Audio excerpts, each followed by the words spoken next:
Well, good evening, ladies and gentlemen, and welcome to another episode of Rich Politics. I'm your host, Richard Taylor. So excited about my guest tonight. But before I introduce Matt to you, to the audience tonight, do me a favor, share the broadcast with you. We're on Facebook, Twitter, and of course, YouTube as well. Bringing you a Sunday night live. Yes, I've been doing it quite a bit now on a Sunday night. I'm enjoying it. We're getting lots of people interacting, asking questions. And if you're on Facebook, please feel free to leave a comment, ask any questions, and we'll do our best to answer them. But you know the drill. Don't forget to follow us on all the social media platforms and share, and I'd appreciate it very, very much. Well, tonight my guest is Matt Kilcoyne. He is the Deputy Director for the Adam Smith Institute.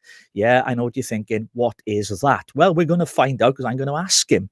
But before we go there, don't forget also that we're on every Wednesday night and Friday night live at 7 p.m. with a whole range of different guests, and it's just a Welshman ranting about all things politics. That's all it is, just me ranting about politics. Some people love it, some people hate it. Hey, like Marmite, who cares? But anyway, my guest tonight, I've followed him on social media quite a bit and the work that he does, and so I was excited that he accepted to come on tonight, and I want to welcome him now. Matt, welcome to Rich Politics. And happy Valentine's Day to you, Richard.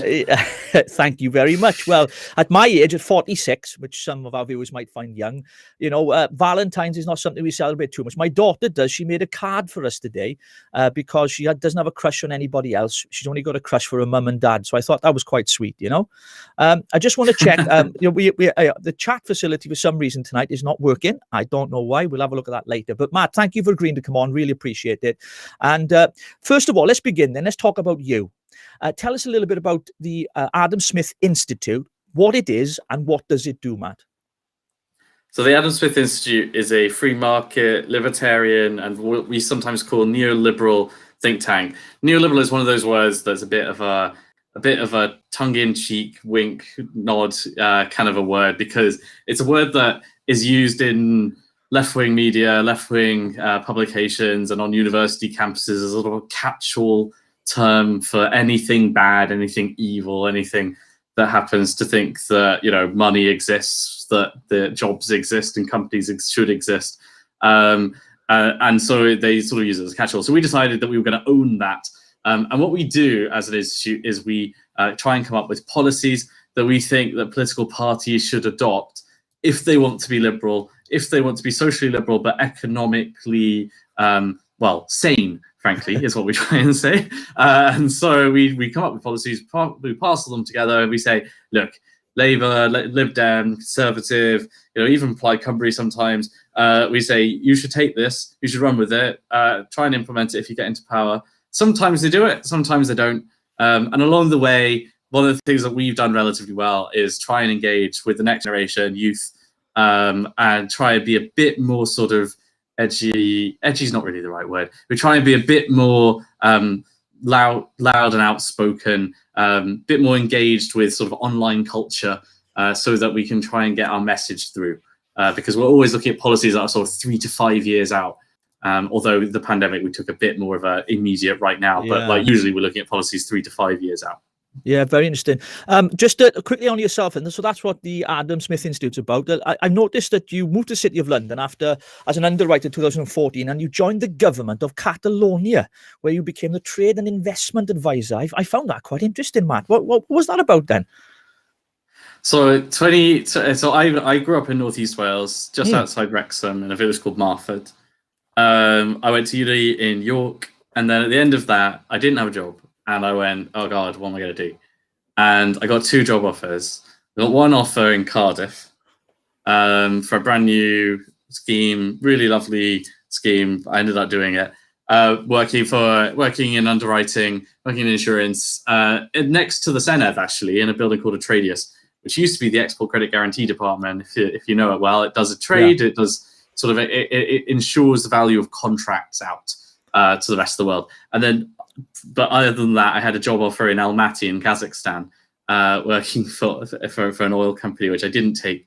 So I came to Cardiff, having been to Cardiff once before in my life. Cardiff was somewhere that I knew existed as someone in Northeast Wales, but which was always semi-alien, slightly like it couldn't have been more foreign in terms of the UK to me. My parents were from the northwest of England. I grew up in North Wales the whole life. I went to uni in Yorkshire. My family are from Yorkshire and Scotland and Ireland. and that so sort of like, in back in the day. So sort of South Wales is just totally alien to me. But I moved there, had a great time, loved it, and then after a year, I was looking around, still doing a master's, still doing a job. Ended up heading off to London, helped set up a team here in London with a great company, great guys. And then yes, the company actually, Atradius, is actually owned by a group called Grupo Catalana Occidente, which is a Catalan group. And so I was looking at jobs going at the time, and there was just one job advertised, and I went, why not?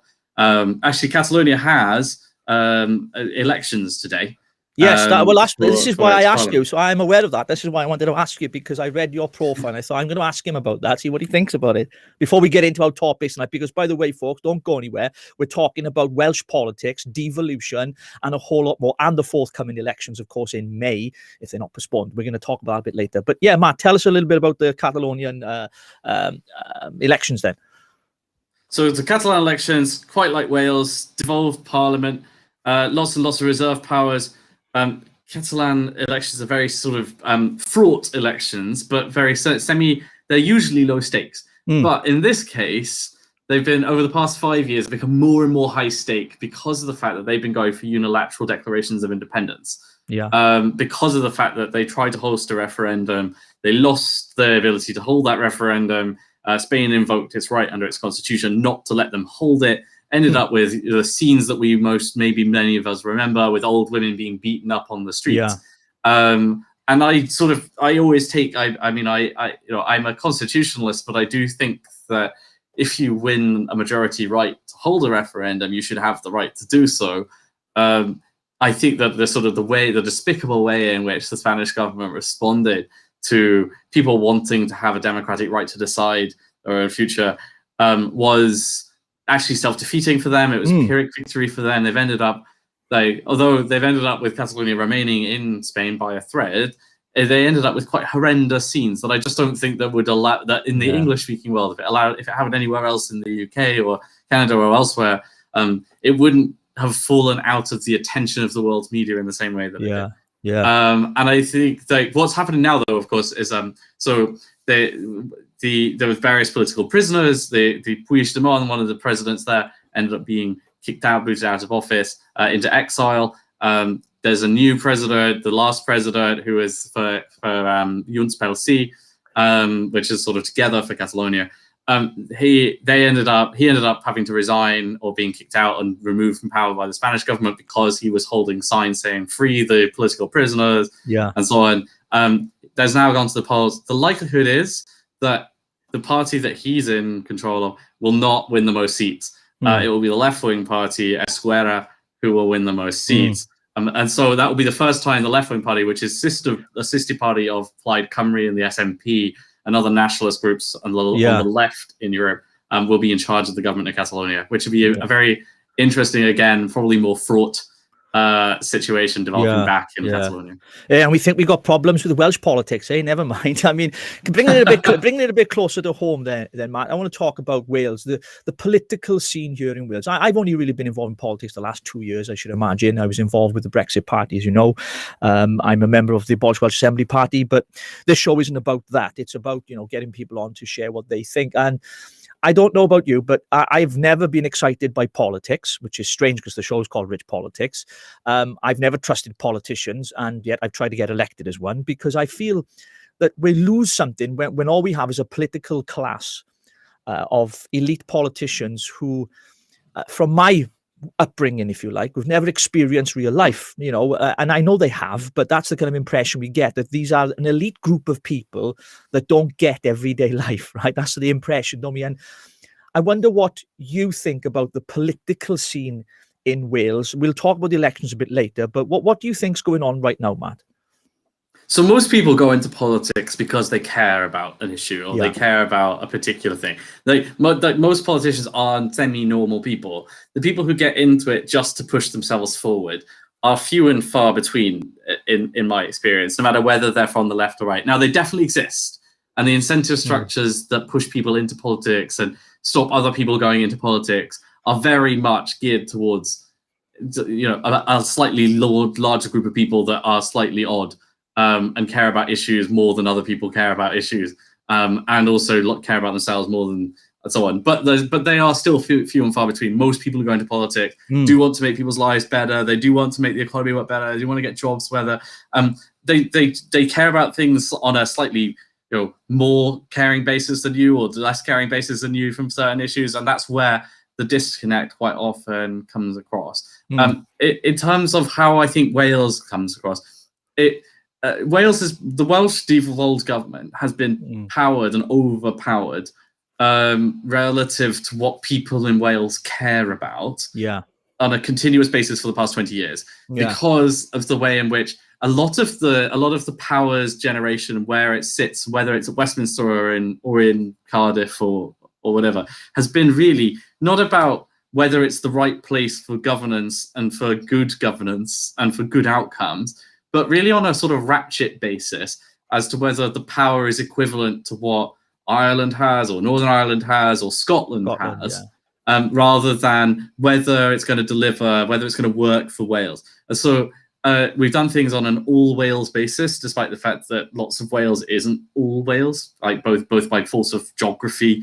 population, language, whatever. And whereas Scotland did have 500 years of a separate legal system, separate sets of institutions, all that kind of jazz.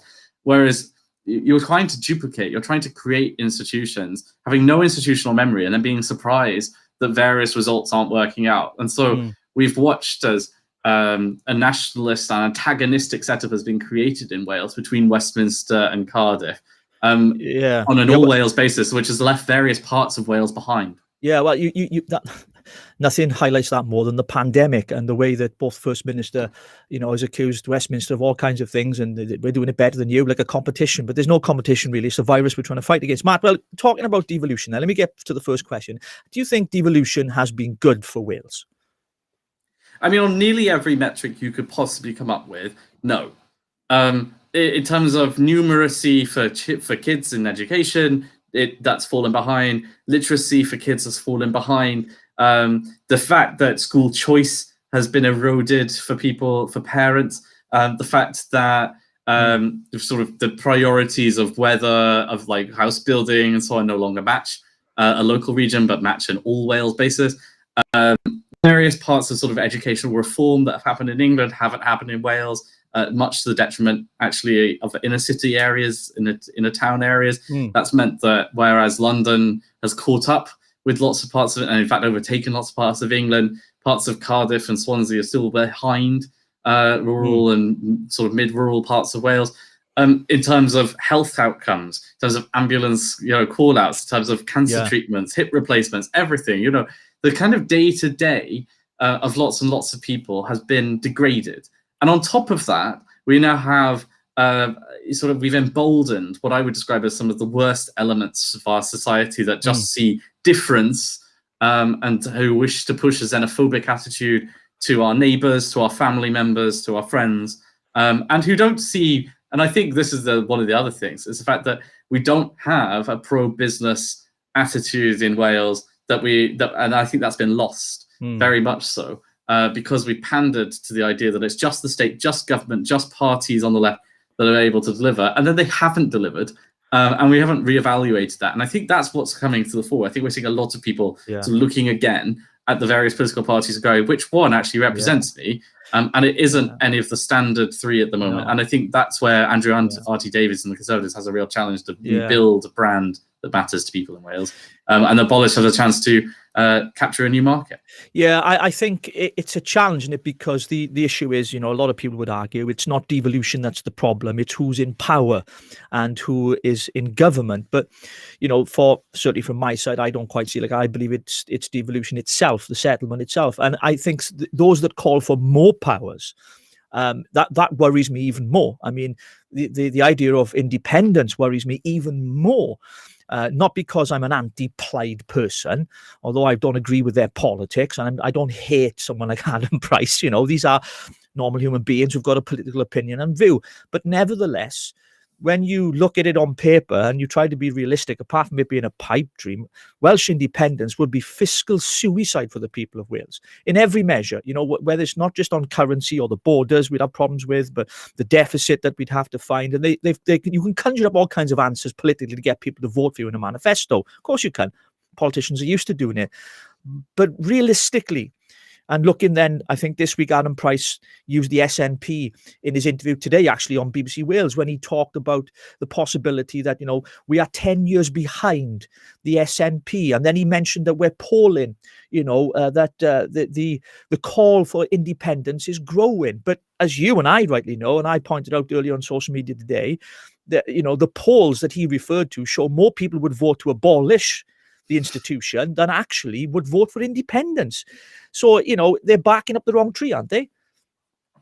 Yeah, and they're not 10 years behind. If they were there, Scotland could afford to be independent. Wales could afford to be independent. It just couldn't afford the level of services, the level of defence, the level of life chance, the level of pension, the level of healthcare that you currently afford today as part of the broader union. And a lot of that is based on borrowing that the union makes on our behalf, government makes on our behalf, which I'm not a particular fan of as a free marketeer. I think that you should pay your way. But yeah, but we're like 2 trillion. 2 trillion. Yeah. I think it's just over £2 trillion now, but we won't mention that. But yeah, go on, Matt.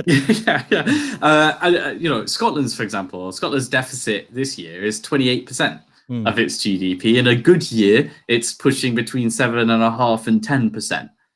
In Wales, you're looking at somewhere between 18% and 24% GDP. Now, a lot of that is based on the fact that as part of the UK, we have fiscal transfers because people like me and various friends of mine who are brought up go to Manchester, Leeds, London, Glasgow, Edinburgh, or Cardiff.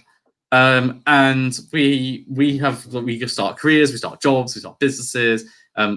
And then our tax dollars or tax pounds are taken from us and are transferred to my parents who still live in Wales, right? Who are using healthcare, who might use and so on, who may get a pension, and so on and so forth. And that looks like Wales is very poor, but actually within the United Kingdom that makes total sense because that's the whole point of the set of the United Kingdom is that it allows us to build a country together so that you're not having to do it based on just a pure geographical region with an arbitrary border, but you are able to live and work where you need to. And part of the sort of like, if you go and live in Singapore, that doesn't happen, right? So the Singaporean government takes your tax pounds, and unless you're sending remittances to your parents, they're not taking any money from you.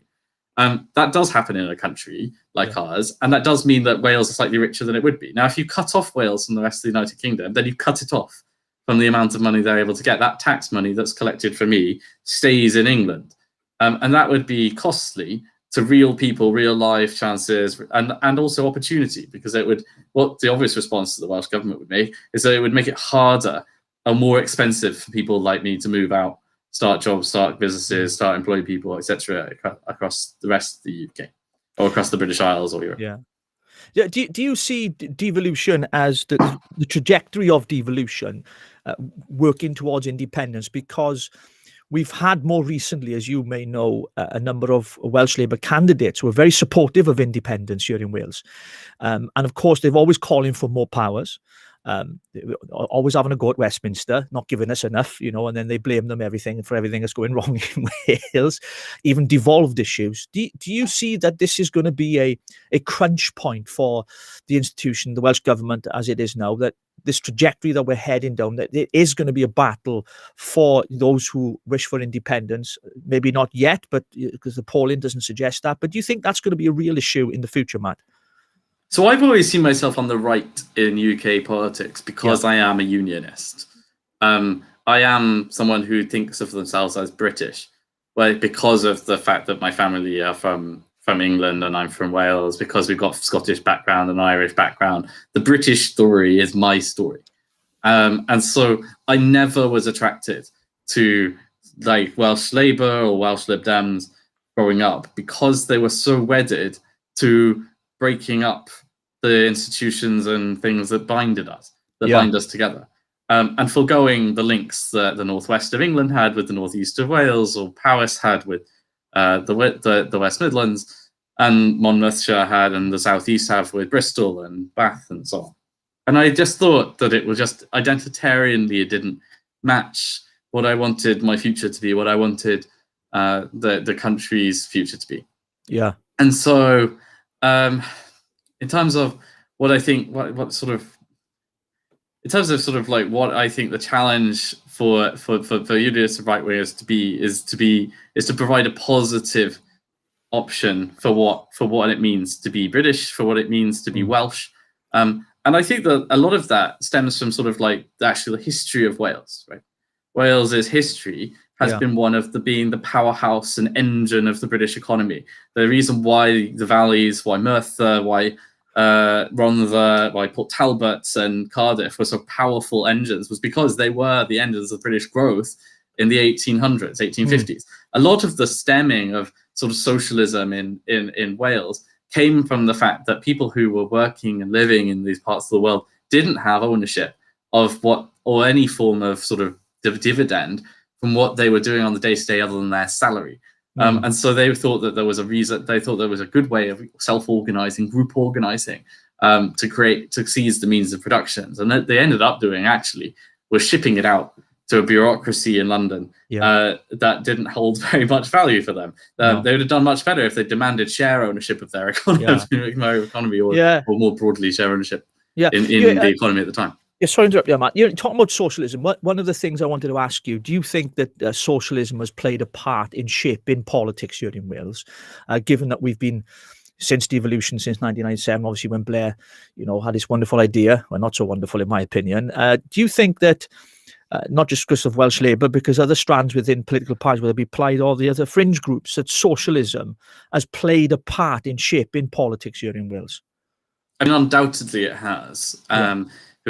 The story of Labour and the Labour movement, and more generally socialism, is one that is intertwined with both the Scottish political movements, but also the Welsh political movement. Keir Hardie, and actually even my family as well, has a history of, and of course, the industrial towns of the North of England and the Midlands started the sort of a movement, but it existed because of the growth and potential and power of large-scale labour being involved in factories and production in the southeast of Wales and the valleys and so on. There's a reason why that red wall of seats that still exists in southeast of Wales is so important to Labour and to their ideas and identity and everything else. It's semi-intertwined. For Labour, their big worry is that Plaid comes and takes those seats away, because it hollows out the sort of identity of what Labour means elsewhere in the country as well as that.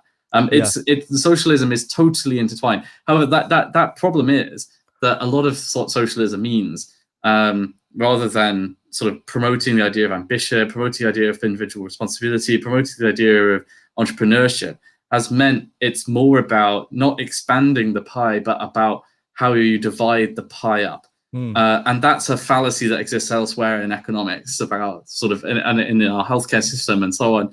It's not about how you build the pie and grow it out and make people richer and more powerful, have more control over their lives, but the here and now and how you cut it up right now.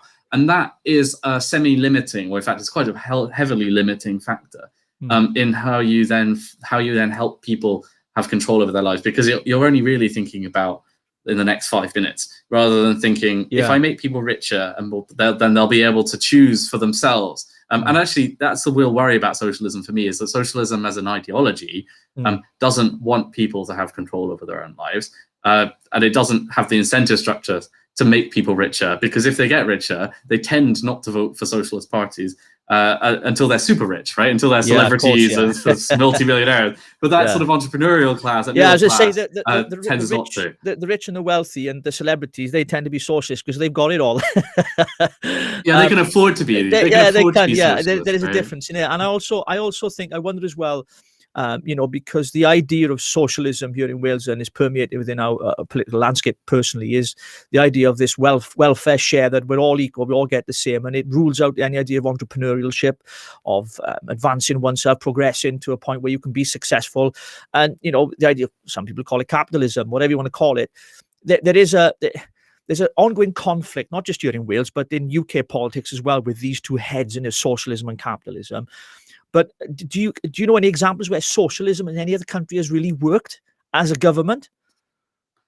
Well, I think there's good cases to be made for some socialist policies having made, having normalized various things in UK politics. I would say the weekend is by far and away the most popular socialist policy that's ever been implemented, right?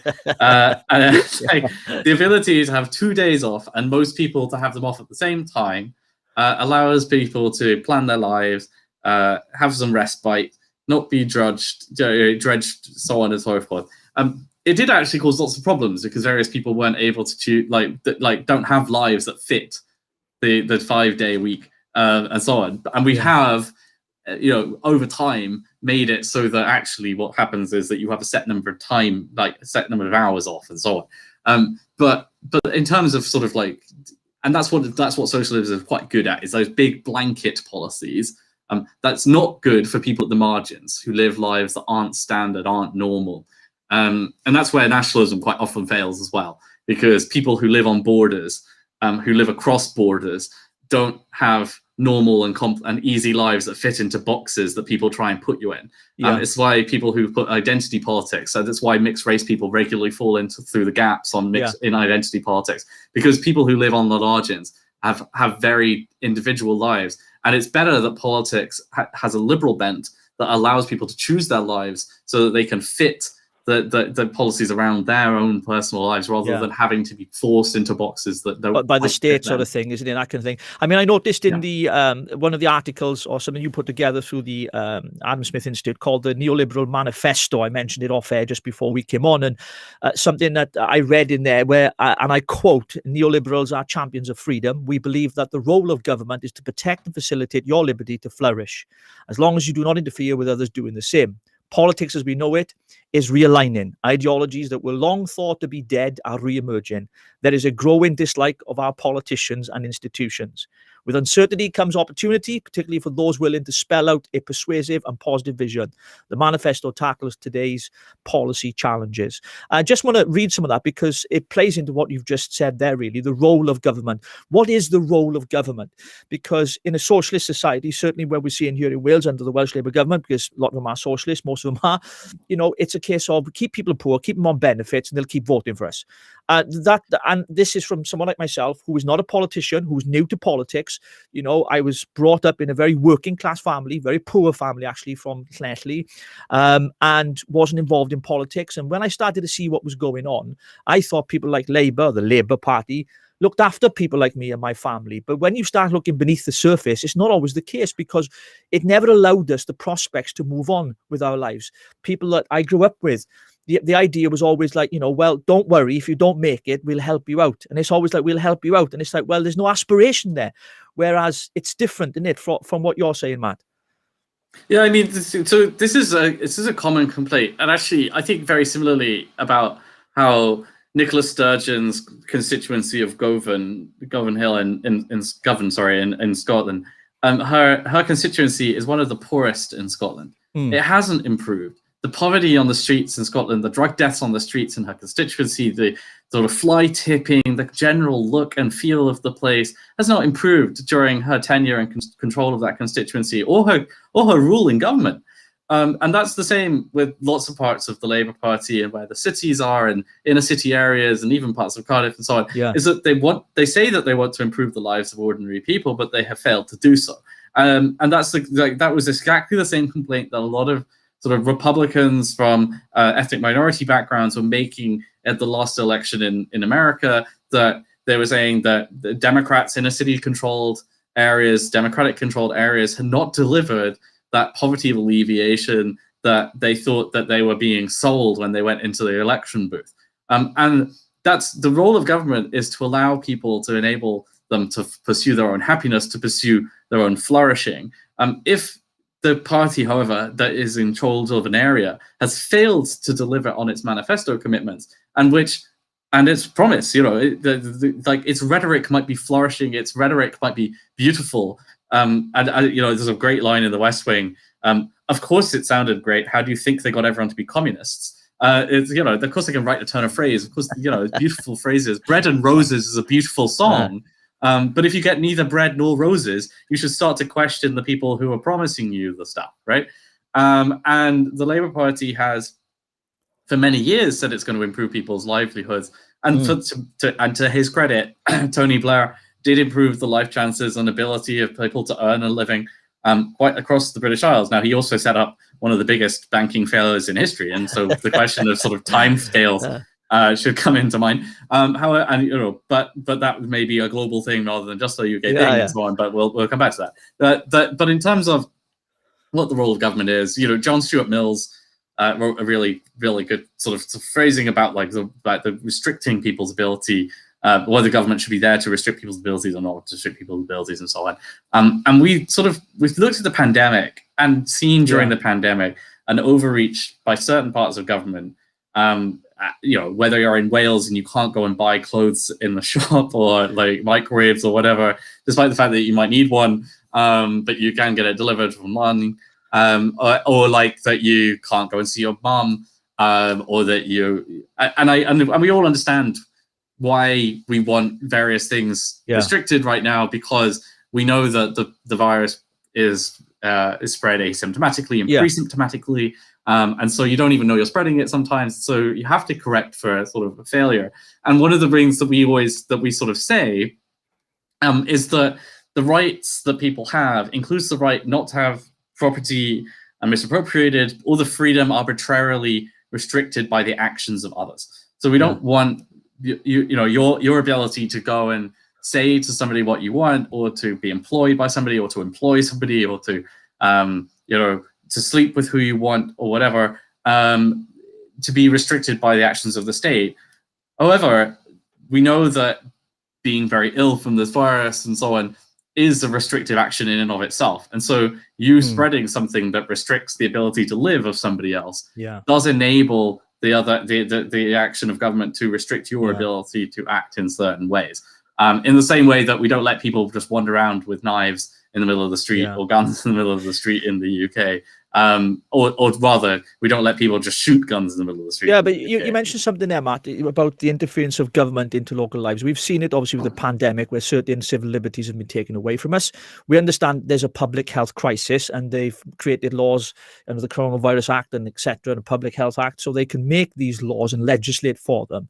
Now, I'm not I've got my own opinion on those things, and what worries me even more with the interference of government, there's been an overreach, that they've gone a little bit too far. And are they really testing how much they can get away with? Is there something globally at play? Just a question where the governments, are trying to legislate all these things just to see how much they can actually do. Because if you'd said to me 2 years ago, for example, that the government are going to say you can't leave your house, you can't buy a bra, not that I would buy a bra, by the way, ladies and gentlemen, but that's just something. You do what you need to in your spare time. That's right, but a lot of people have their own essentials in it, right? There was a story in Wales, for those of you who don't know, our viewers, right? But the interference of government into our liberties. Now, Boris Johnson claims to be a libertarian, and he's always promoted himself as such.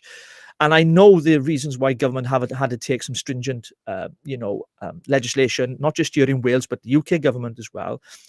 But I've got to the point personally where I think it has been an overreach, for the simple reason as well. And we'll come back to this in a few moments. Is in the December when the vaccination was launched, and they said, look, we've got a vaccination, we've got an exit strategy, we've got a way out. And I'm speaking about the whole United Kingdom now, not just Wales.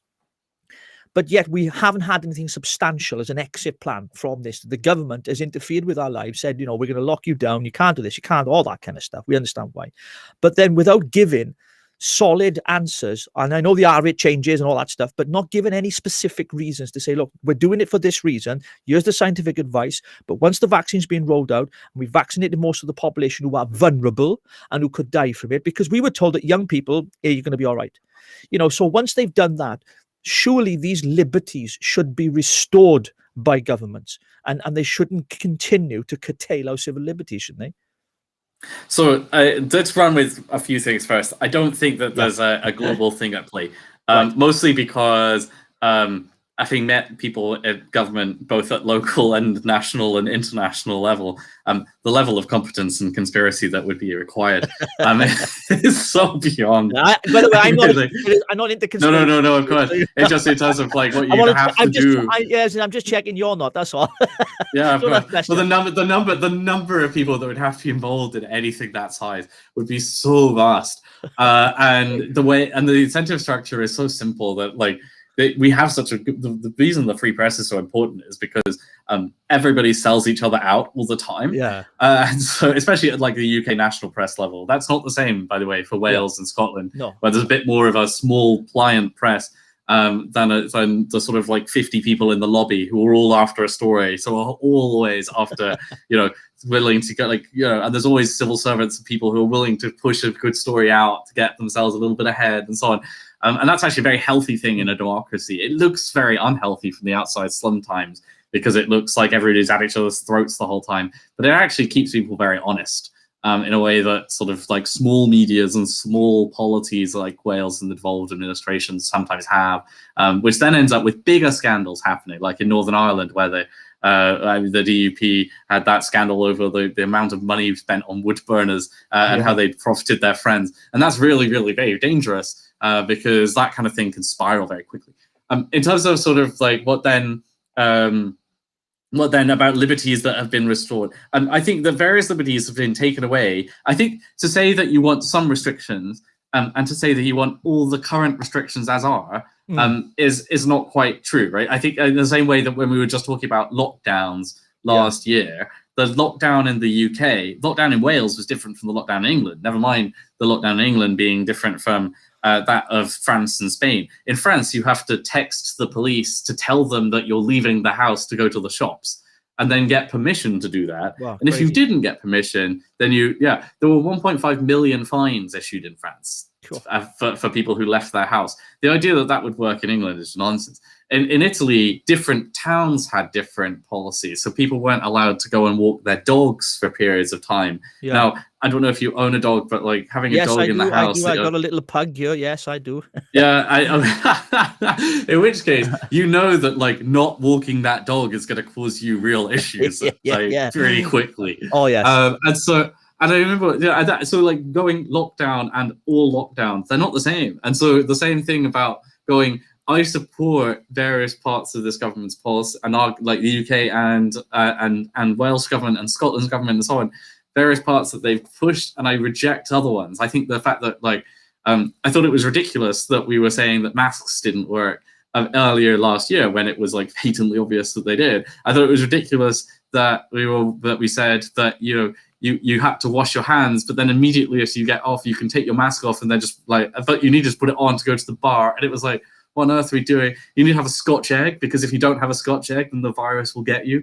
There are so many ridiculous stipulations. And in England and in Wales, of course, you can't buy some clothes, or you can't buy. And it's like, well, obviously, you might want to say that you don't want as many shops open so that people aren't out shopping just so they have something to do. But you might still want to say there still should be a place for you to be able to buy things. And there was that horrible story, right? And again, this is the thing about big blanket policies made by very few people on behalf of millions miss people at the margins. That's why our market economy doesn't work like that. That's why we don't have socialism. Socialism is about big blanket policies that hit people at the margins. And so we had that story at the beginning with a 40-year-old woman whose daughter had soiled herself on the way to hospital, covered in blood. She dropped the kids off at the hospital, went to go and get clothes, went from shop to shop to shop, being told she couldn't be sold clothes. And it's that cruelty, that callousness that exists, that is so damaging and so and it's so inhuman. And I said, I actually, for the Adam Smith Institute does a podcast, which you should all listen to, but on Spotify and so on. Just a quick plug. Yes, but right. this week we talked about sort of the immigration system, but I came across a really nice phrase that sort of Terry Pratchett uses in his sort of moralizing character, Granny Weatherwax. And he says that, we're talking about the nature of sin, and he goes, "Oh yeah, you're against it, I presume."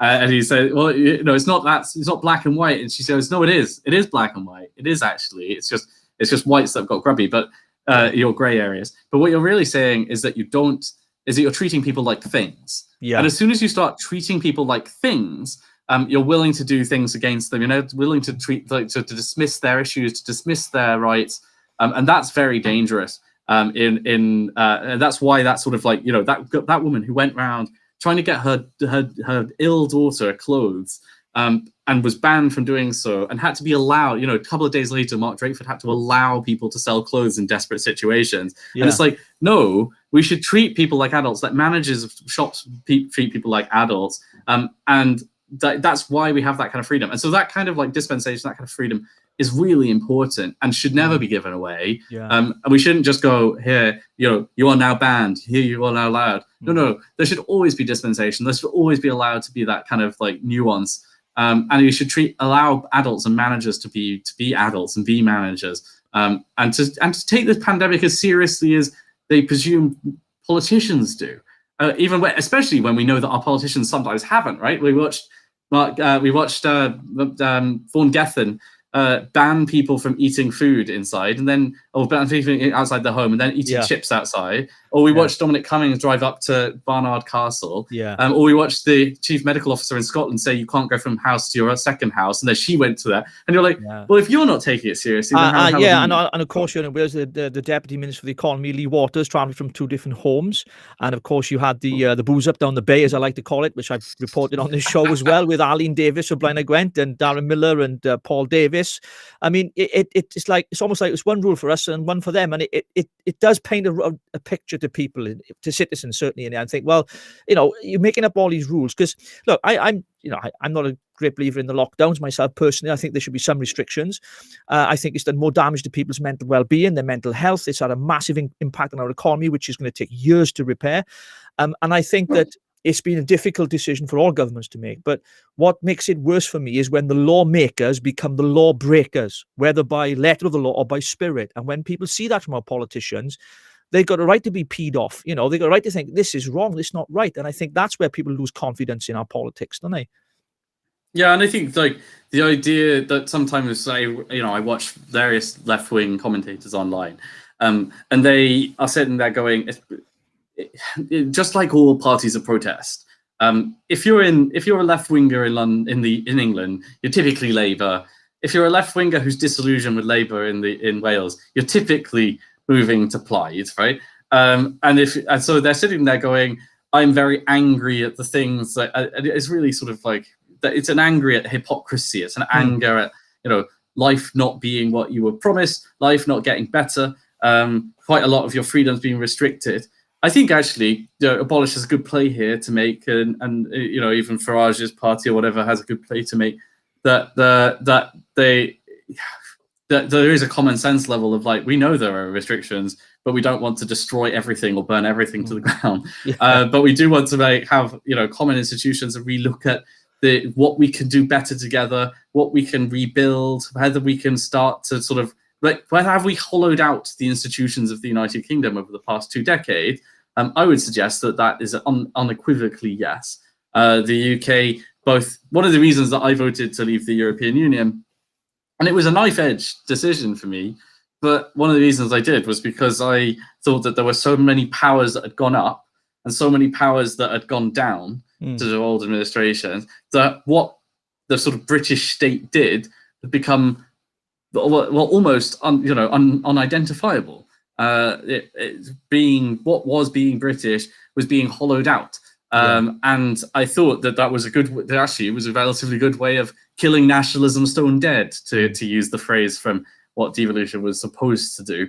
And I think that's a kind of a thing that actually a lot of people, especially in Wales, where a lot of people do identify as British, think of actually that's relatively quite a good solution for the next few years, is to look at how we can, never end up with a border again, a hard border on the Isle of Great Britain. How we can ensure that Cardiff's linked up with Bristol and Bath for an engine of the economy. How Wrexham is linked and Flintshire is linked up with Liverpool and Manchester to rival London. Rebuild those links with America, with Canada and Australia and New Zealand, the rest of the Commonwealth. And start to make good some of the promises of Brexit, which the country, of course, voted for. I think 5 years ago. Sorry, Matt. In fairness to Liz Truss, I think she's done a sterling job. The trade deal she's done, and the Canada one as well. I mean, there's a lot of good things happening, and post Brexit, because obviously you're going to get those who voted to remain still complaining. The Brexit dividend wasn't as good as what we were promised. But the reality is, these things take time. We know there's going to be bumps in the road, creating new trade and all that with different countries. It's going to take time, and I think she's doing a great job. Matt, look, our time is almost up, so I want to get to the Welsh elections if we can. I want to talk a little bit about that, because we've talked about Plaid and Welsh Labour. You mentioned Conservative Party. I mean, I think these elections are going to be very different from previous ones. I know that, previous years they've had low turnouts. People don't seem so bothered about, Senate elections as they do with the general election. More people turn out to vote for their MP in their constituency than they do for their MSs, or AMs as they were once known. What's your thoughts on the elections, Matt, this year in May? If they go ahead, as you know, we don't know yet. They've got powers to delay it, but we don't know if they will. What's your thoughts? I mean, I hope they go ahead on the day that they're supposed to. They've already been delayed, of course. Yeah. The idea that people cannot either postal vote or turn up and vote safely, knowing that we've got 50 million people vaccinated, knowing that we're likely to have millions more vaccinated, all the vulnerable vaccinated by the time the election happens. It seems a ridiculous idea that they should be postponed, and I hope that they go ahead. I think for the first time in my lifetime, I have been totally energized by the idea of a Welsh election, because of the fact that there's finally an option for people who have grown up with devolution but haven't found it palatable, or who wanted a party that was willing to offer a future that wasn't just more devolution, more powers down, more breakup of our union, more disillusionment with the idea of being British, and actually starts to stand up for people who do think of themselves as British, who think of the institutions that we could build together, who think of the economy that we could have, and who also think on the global scale, who think that Wales should be linked up with America and with the rest of the English-speaking world, and who think of that it shouldn't just be about managed decline. And that's a really important distinction. And instead of just what parties can do for Wales, what Government of Wales can enable people to have control over their own lives, have control over businesses, make money, and not see money as a dirty word. I would love to see a party say unequivocally that it wants to make Wales the richest part of the United Kingdom, that it wants all of Welsh people to be better off in 10 years' time than they were a decade before. That for me is something that I would almost put an X in the box just for that, if the party said they want to make Wales the richest part of the UK. Yeah, you've got a good point there. And what do you think is going to happen with the parties involved, or trying to get people to vote for them? They're going to have manifestos come out left, right, and centre. I mean, Adam Price has been pushing multi-billion-pound promises, the money that he hasn't got, but he's found from somewhere, some money tree somewhere. And of course, you've got likes of Abolish and myself, and you've got the Conservatives, you've got the Devo Skeptics. I mean, these Welsh elections are going to be a lot more exciting than previous ones, aren't they? Yeah, well, the problem for the Welsh Conservatives, and more generally for the British Conservatives, is that because the pandemic has been an emergency situation, and the reason that you have a national credit card, right, is so that you can borrow in emergency situations. Yeah. And so, but the problem with that is that you have got the credit card out. And so everybody's suddenly gone, oh, well, you said there was no magic money tree, but now you spent it on X, Y, Z. Why aren't you spending it on this? And it's like, well, the difference between putting a fire out and, flooding turning the hose pipe on and pouring water down the drain is quite significant, right? Having a structural deficit, as it's known, constantly building up, spending more money than you've got, or that you're earning, or that you're able to pay, or is very significantly different from having a large amount, just spending a large amount in one go because you need to for an emergency, and then putting yourself back onto an even keel. And so the Conservatives have got a bit of a problem because they've spent the money, and so people will go, well, why not? The Labour Party have got a problem because they're being outflanked by Plaid Cymru on the left in terms of the soft nap position that they've taken for themselves for the past 20 years, and because people have become disillusioned because of all the same things that we were talking about earlier, that the literacy rates, numeracy rates, healthcare outcomes, and so on, they're squarely at Labour's door. A decade ago, they were also at Plaid Cymru's door, which is because of the joint government. The Lib Dems, I just don't know what's happened to the Lib Dems. It doesn't really matter where you are in the UK. No one seems to know what the Lib Dems are. Well, they're almost non-existent in Wales now, aren't they? Kirsty Williams, obviously, she's not standing, Education Minister in Wales. But obviously, nationally, the picture there is quite bleak for them. Let's be honest. I mean, Ed Davies come in, and he's not the most inspiring of people. I think we're going to see maybe the end of them, and they might form or morph into something else because they seem to be non-existent, don't they? So the thing with the Lib Dems is that they have an incredible history of almost looking like they've been totally wiped out and they're just coming back from it, because what they do relatively well is keep people at councillor level. And as soon as you've got people at councillor level, you've always got someone with a newsletter, someone who, like, there's always someone who knows someone who, is in it. And so they always keep themselves in the race. And that's where, UKIP tried to do that in England. Yeah. It went a bit awry. And people sort of struggle with them, and they end up just voting Conservative usually for the local councils or whatever if they want a right-wing party. And that's where it's quite hard to sort of build up that institutional long-term. And that's where the Greens are going to struggle, because although they may overtake the Lib Dems in the polls, unless it looks like you're going to win, you don't vote for them.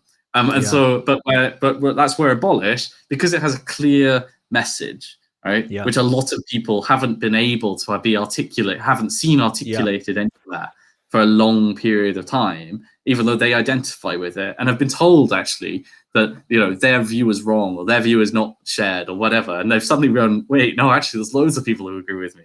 Yeah. They've then gone, you then have you guys have an ability to actually start to win seats, both at a regional level most probably, but maybe to start to challenge for some of those seats in the valleys and so on.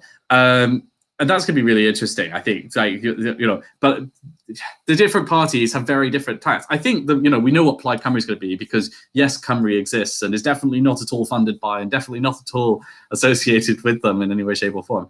And they're going to piggyback off whatever happens in Scotland. Yeah. In a big way. Which looks less and less sure, actually, because I would suggest that you should keep an eye on Scotland. There's a big stories ready to go at the SNP. That sort of drip feed of the Alex Salmond Sturgeon battle is coming to the fore, and it's very dirty. And it's going to be a real question, I think. And a lot of association, a lot of the build-up that Plaid Cymru have made with the SNP will become suspect. It's a bit questionable. And I would say that, I'd suggest that you keep an eye on that one. Yeah, it's going to be a vengeance story. Of course, we're still waiting to get the full details, aren't we? So we can't pass judgment until we know more. Matt, listen, it's been wonderful having you on. Thank you so much for coming on Rich Politics. I love having different guests on different views. Thank you to all of our viewers as well. I really appreciate it. Don't forget to check out the Adam Smith Institute podcast as well. There'll be some interesting stuff in there, I'm sure. Matt, I hope you can come back on again sometime. I'd love to have you back on to chat, maybe closer to the elections. I would absolutely love to do so, Rich. Thank you so much for having me. No, it's been great. I've really enjoyed. We've covered a lot of areas, and I'm sure that our viewers, whether they agree or disagree, nevertheless, we live in a free society. Well, we're supposed to anyway, aren't we? And freedom of speech, freedom of thought, and yeah. So, well, Matt, thank you ever so much, and I hope to get you back on Rich Politics another time. Wonderful. Thank you, and a happy Valentine's to you all. Cheers, guys. Well, ladies and gentlemen, there we are. That was Matt joining me tonight, Kilcoyne. You can find him on Twitter, and you can find him on Facebook, and the Adam Smith Institute. All their stuff material is on there as well. Let me just say a huge thank you for tuning in and supporting the show. Really appreciate it. Feel free to comment, and even if you disagree, that's okay. That's what life's about, isn't it? But thank you for tuning in. I hope to catch you the same time here on Rich Politics on Wednesday night. We'll have a special guest as well, let you know who that is. And then Friday, and we're back on Sunday. I'll catch you soon on Rich Politics.